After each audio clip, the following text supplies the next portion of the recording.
ہم زیر کی مثالیں دیکھیں گے اللہ کے نام کو، پھر ہم باریک پڑھیں گے. جیسے اللہ کے نام سے پہلے بسمی کے نیچے میم کے نیچے زیر آ رہی ہے، اس کو ہم باریک پڑھیں گے. آگے جتنی بھی زیر آئیں گی اس کو ہم باریک پڑھیں گے. بسم اللہ، بسم اللہ، اعوذ باللہ، اعوذ باللہ، فی سبیل اللہ. یہاں پہ نوٹ بھی لکھا ہوا ہے، اس کو بھی پڑھ لیتے ہیں. باقی تمام لام باریک ہی پڑھے جاتے ہیں، چاہے متحرک ہوں یا ساکن ہوں. ٹھیک ہے، صرف لام جلالہ کے ساتھ یہ والا قاعدہ لگتا ہے، باقی سارے لام باریک ہی پڑھ جائیں گے. مثلا اگر اللہ کے نام سے پہلے زیر آ گیا یا اللہ کے نام سے پہلے زبر یا پیش آ گیا تو موٹے پڑھ جائیں گے. باقی اس کے علاوہ جتنے بھی لام ہوں گے وہ کیا نارمل طریقے سے ہی پڑھے جائیں گے. جیسے الحمد، المستقیم، اس میں نہ آپ نے موٹا کرنا ہے نہ آپ نے باریک کرنا ہے. سمپل جیسے ہم لام کو پڑھتے ہیں ویسے پڑھیں گے. قل ہو، لم یکن لہ، نہ موٹا کریں گے نہ ہی باریک پڑھیں گے. باقی سارے جو لام ہیں وہ ہمارے کیا پڑھے جائیں گے نارمل طریقے سے. تو آپ نے سمجھ لیا کہ اگر اللہ تعالیٰ کے جو ہے نام سے پہلے، یا اللہم بھی ہم لوگ لے سکتے ہیں کہ ان کے نام سے پہلے اگر زبر یا پیش آ جائے تو ہمارا جو اللہ تعالیٰ کا نام ہے وہ کیا پڑھا جائے گا؟ موٹا پڑھا جائے گا. اور اگر زیر آ جائے تو باریک پڑھا جائے گا. قرآن پاک میں کچھ مقامات پر زائد الف استعمال ہوا ہے جو لکھنے میں تو آتا ہے پڑھنے میں نہیں آتا. اس کی پہچان کے لیے قرآن پاک میں اس الف پر چھوٹا سا گول دائرہ بنا ہوتا ہے جس کا مطلب ہوتا ہے کہ یہ زائد الف ہے، لکھنے میں تو آیا ہے پڑھنے میں نہیں آئے گا. مثلا گول دائرہ بنا ہوتا ہے، جیسے ہم سورۃ الکافرون میں پڑھتے ہیں نا، انا ورڈ آتا ہے تو وہ عربی مصحف میں گول دائرہ بنا ہوتا ہے، جو ہمارا اردو مصحف ہے نا اس میں آئی تھنک نہیں ہے، جی نہیں ہے.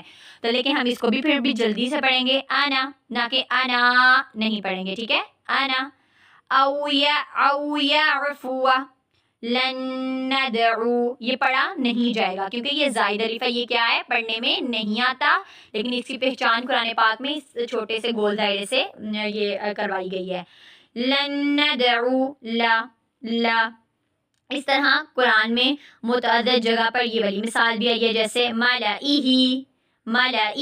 اس کو بھی ہم لوگ جلدی سے پڑھیں گے. یہ بھی لکھنے کی پڑھنے کی صورت میں آتا ہے، لکھنے کی بھی صورت میں آتا ہے، جو کہ لکھنے میں تو آتا ہے لیکن پڑھنے میں نہیں آتا. مطلب ہم اس کو نہیں پڑھتے ہیں، مطلب جلدی سے حرف کو ادا کر دیتے ہیں. انا، انا نہیں کریں گے. انا. او یعفو، لن ندعو یا لن ندعو، لا. ملائہ، ملائہ. ٹھیک ہے، یہ ہم لوگ اس کو اس طرح سے پڑھیں گے. یہاں پہ اصل میں نا جو تجوید ہم لوگ کرتے ہیں اس میں آپ کو اس رولز کے بارے میں بتایا، ایکسپلین بھی کیا ہوا ہے. یہ تو ہمارے پاس نیو اسٹوڈنٹس ہیں نا، ان کو ابھی نہیں پتا. جو اسٹوڈنٹس تجوید کر رہے ہیں ان کو تو بہت اچھی طرح ان قواعد کا پتہ ہے نا، جس میں یہ پائے جاتے ہیں، جیسے الصفر المستدید اور الصفر المستطیل القائم، کہ ایک قائم ہوتا ہے کہ اس کو ہم نے ہر صورت ہی پڑھنا ہوتا ہے، اور ایک المستدید ہوتا ہے کہ جس میں یہی والا آ رہا ہوتا ہے. ٹھیک ہے، تو اس کی بھی کافی زیادہ اردو مصحف میں اگزامپل آئی ہیں. تو یہ تجوید والوں کو تو بہت ڈیٹیل کے ساتھ اس کے بارے میں پتہ ہے. انشاءاللہ آپ کو بھی میں کلاس میں تھوڑا سا اس کے بارے میں ایکسپلین کروں گی، اس کی ڈیفینیشنس کے بارے میں، تو آپ نے بھی اچھے سے اس کو کرنا ہے. ٹھیک ہے جی. ابھی آپ کو سمجھ آ گئی ہے کہ ان حروف کو کس طریقے سے پڑھنا ہے. ان حروف کو آپ لوگوں نے کیا ہے، یہ لکھنے کی صورت میں آتا ہے لیکن پڑھنے کی صورت میں نہیں آتا. مثلا اس کو لمبا نہیں کریں گے، اس کے اوپر کوئی مد وغیرہ نہیں کریں گے، اس کے اوپر کوئی مد اصلی نہیں کریں گے، اس کو زیادہ مطلب سختی سے نہیں پڑھیں گے، کچھ بھی نہیں کریں گے. ٹھیک ہے، اس کے اوپر آپ لوگوں نے کچھ بھی نہیں کرنا، نارمل جیسے پڑھتے ہیں ویسے پڑھیں گے. جی ہمارے پاس ایک آیت ہے، اس کو ہم پڑھتے ہیں وَرَتِّلِ الْقُرْآنَ تَرْتِيلًا. اس کا ترجمہ تو سب کو ہی آتا ہوگا ماشاءاللہ سے. رتل دانے کو کہتے ہیں، ریت کے دانے کو. ٹھیک ہے، صحرا میں ریت کے موٹے موٹے دانے ہوتے ہیں الگ الگ. کس کو کہتے ہیں؟ ریت کے دانے کو کہتے ہیں.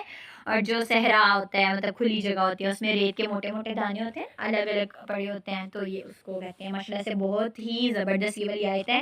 وَرَتِّلِ، اور قرآن کو کس کے ساتھ پڑھنا ہے؟ ترتیل کے ساتھ پڑھنا ہے انشاءاللہ.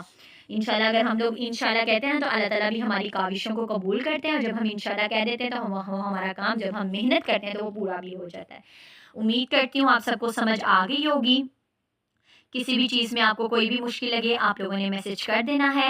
آپ کو ہر چیز ڈیٹیل کے ساتھ ویسے بھی سمجھائی جاتی ہے کلاس میں بھی، اور ویسے بھی سمجھا دی جائے گی. ٹھیک ہے، جزاک اللہ خیرا کثیرا. السلام علیکم ورحمۃ اللہ وبرکاتہ.